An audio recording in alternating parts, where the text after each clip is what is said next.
नमस्कार, मैं हूं Pankaj Kumar. TV9 digital platform पर आपका स्वागत है। आज हेल्थ क्लास में बात करेंगे कि वैक्सीन के दो अलग अलग डोजेस की मिक्सिंग हो सकती है क्या। जी हाँ, इस पर कई देशों में रिसर्च भी चल रहा है और अपने देश में भी रिसर्च शुरू होने वाला है। तो आइए जानते हैं इसके बारे में कि क्या अगर दो वैक्सीन के अलग अलग डोजेस को मिक्स कराया जाता है तो उसके कितने फ़ायदे या नुकसान हो सकते हैं, इस पर क्या क्या बातें सामने आई हैं। तो सबसे पहले हम ये देखते हैं कि अलग अलग डोजेस मिलाए जाते हैं वैक्सीन के, तो इसको हम कहते हैं हेट्रोलॉगस प्राइम बूस्ट। क्या कहते हैं इसको? Heterologous prime boost. और अगर यूके की बात करें तो यूके का ऑक्सफोर्ड वैक्सीन ग्रुप जो है वो वहाँ पे एक ट्रायल कर रहा है, रिसर्च कर रहा है, जिसमें वो पहला डोज फाइज़र या कोविशील्ड का लिया है और दूसरा मॉडर्ना या नोवावैक्स का लिया है। जी हाँ, मतलब पहला डोज किसी को फाइज़र या कोविशील्ड का दिया गया है और दूसरा डोज एक टाइम पीरियड के बाद मॉडर्ना या नोवावैक्स का दिया गया है। जी हाँ, और इसके बाद ये जांच पड़ताल की जा रही है कि क्या इससे फ़ायदा होता है या नुकसान होता है। अगर यूके की बात करें तो ये 800 लोगों पर ऐसी स्टडी की गई है और ये जो लोग हैं वो 50 साल से ज़्यादा के लोग हैं। उसमें ये देखा गया है कि जैसे ही अलग अलग डोजेस दिया जाता है तो अचानक बुखार भी आता है, जुकाम भी होता है, सिर दर्द भी होता है। लेकिन ये अचानक होता है, माइनर इफेक्ट होता है और कुछ देर में ये ख़त्म भी हो जाता है। लेकिन इसकी एफिकेसी क्या है, इस बारे में डेटा आना फिलहाल बाकी है।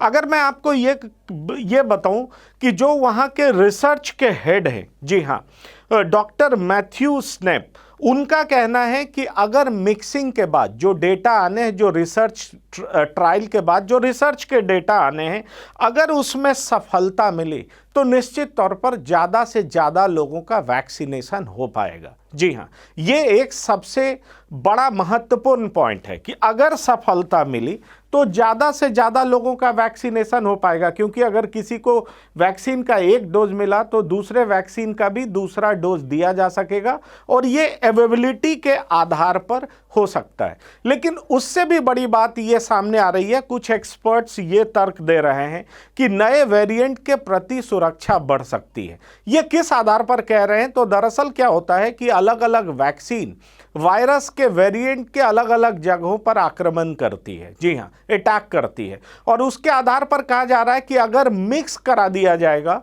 तो ये बूस्ट करेगा, इम्यूनिटी और बूस्ट करेगा। और वेरिएंट अगर अलग भी हुए, दूसरे तरह के भी हुए, तो डोजेस के मिक्सचर बेहतर काम कर सकते हैं, मतलब नए वेरिएंट के प्रति और भी ज़्यादा कारगर हो सकते हैं। अगर ऐसा सामने आता है तो निश्चित तौर पर भारत में भी अगर कहा जाए कि अगर कोवैक्सीन की उपलब्धता नहीं है तो उसके बदले कोविशील्ड भी दी जा सकती है और भारत में भी इसको लेकर के ट्रायल होना है। लेकिन फिलहाल जो प्रोटोकॉल है उसके अनुसार जिस वैक्सीन का आप पहला डोज लेते हैं उसी वैक्सीन का दूसरा डोज भी लेना जरूरी है, पर इस पर ट्रायल चल रहा है। अगर मैं आपको बात करूं कि वैक्सीन की कमी से, वैक्सीन की मिक्सिंग से और क्या फायदे हो सकते हैं, तो यहाँ के डॉक्टर्स और एक्सपर्ट्स भी यही कहते हैं कि अगर कुछ फायदा हो या नहीं हो, लॉजिस्टिक्स में फ़ायदा जरूर हो सकता है। अगर एफिकेसी में फ़ायदा नहीं भी हुआ तो लॉजिस्टिक्स में फ़ायदा हो सकता है। पर इसमें ध्यान देने वाली बात क्या है कि अगर वैक्सीन का रिस्पॉन्स वैसा भी रहा, अगर सेम डोज दिया जाता है तो भी लॉजिस्टिक्स का फ़ायदा हो सकता है। तो निश्चित तौर पर इसका साफ मतलब ये है कि लॉजिस्टिक्स के फ़ायदे का मतलब है कि अगर एक वैक्सीन की उपलब्धता नहीं रही तो दूसरी वैक्सीन भी दी जा सकेगी। और मैं आपको बता दूं कि विदेशों में इसका ट्रायल शुरू हो चुका है, अपने देश में भी कुछ ही दिनों में ये शुरू होना है। अब चलते हैं अगले स्लाइड पर और ये जानने की कोशिश करते हैं कि अलग अलग देशों में क्या हो रहा है। तो मैं आपको ये बता दूं कि अगर हम बात करें यूके की, जर्मनी की, जी हाँ, और फ्रांस की, तो वहाँ पर भी वैक्सीन मिक्स की प्रक्रिया की बात है। मतलब अगर बहुत ज़रूरी है तो अनुमति दी गई है। जी हाँ, पर यह बहुत ज़रूरी होने पर अनुमति दी गई है। क्योंकि अभी ट्रायल के जो डेटा हैं उसका इंतजार किया जा रहा है। अगर मैं यूएस यूके की भी बात करूं तो जरूरी होने पर ही वैक्सीन मिक्स की बात की गई है। अगर मैं जर्मनी फ्रांस की बात करूं, चूंकि कोविशील्ड में एक टाइम पर इस तरह के खतरे की बात की गई थी कि ब्लड क्लॉटिंग होता है, तो इसलिए ऐसे लोगों में जिनमें इस बात का डर था तो उन्हें मैसेंजर आरएनए वाली वैक्सीन का दूसरा डोज लेने की इजाज़त दी गई थी।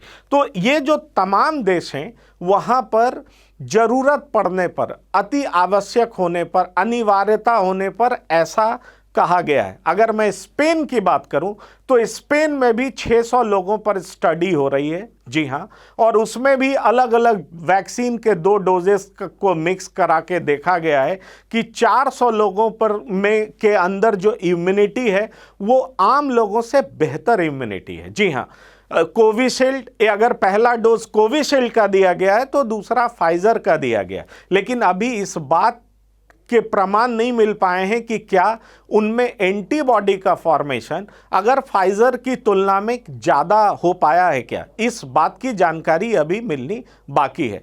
तो ये निश्चित तौर पर बहुत ही इंटरेस्टिंग रिसर्च है और इस रिसर्च में ये सामने आ पाएगा कि अगर 2 डोजेस वैक्सीन मिलाने के बाद इम्यून रिस्पॉन्स बेहतर आता है तो भारत में भी 2 डोजेस अलग अलग वैक्सीन के 2 डोजेस दिए जा सकेंगे। वैसे मैं बता दूं कि चूहों पर रिसर्च किया गया है और चूहों पर बेहतर इम्यून रिस्पॉन्स आया है और इसी के आधार पर ह्यूमंस में भी ये रिसर्च जारी है, विदेशों में भी जारी है और भारत भी कुछ ही दिनों में ये रिसर्च शुरू करने जा रहा है। धन्यवाद, नमस्कार।